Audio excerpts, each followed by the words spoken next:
আজ নিয়ে এলাম পাবদা মাছের রসা। লবণ হলুদ মেখে নিলাম পাবদা মাছগুলোতে। এই পাবদা মাছগুলো ভাজতে খুব অসুবিধা, বেঁকে যায়, তাই যাতে না বাঁকে পাবদা মাছগুলো, তার জন্য এই হাফ চামচের মতো বেসন ছড়িয়ে দিলাম। এই বেসনের জন্য মাছটা বেঁকে যাবে না। 2 পিটি 500 মাছ, তাই 5-6 চামচ পোস্ত আর 2 চামচ সর্ষে পেস্ট করে নেব। এবার একটা পেস্ট বানিয়ে নেব। 500 মাছ, 1 ইঞ্চি মতো আদা, হাফ রসুন, 2-3টে লঙ্কা আর টমেটো একসঙ্গে পেস্ট করে নেব।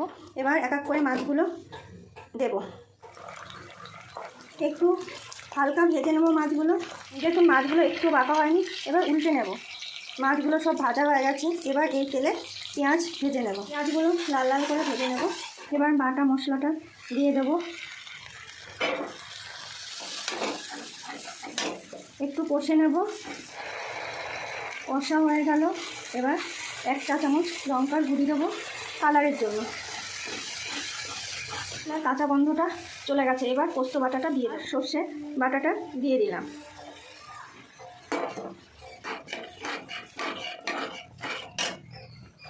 এবার একটু কষে জল দিয়ে দেবো।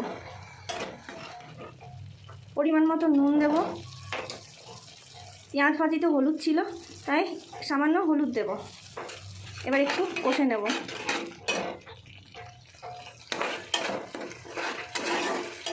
দেখুন তেলগুলো সব বেরিয়ে এসছে আর কষাটা হয়ে গেছে। এবার একটু গরম জল দিয়ে দেবো। খুব বেশি জল দেব না, অল্প পরিমাণে জল দেব। এরকম ফুটে এসছে। এবার মাছগুলো এক এক করে দিয়ে দেবো।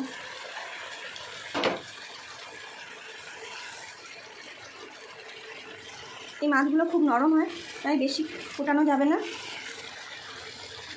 পাবদা মাছের রসা আপনারা করে খাবেন এবং ভালো লাগলে কমেন্ট শেয়ার করবেন।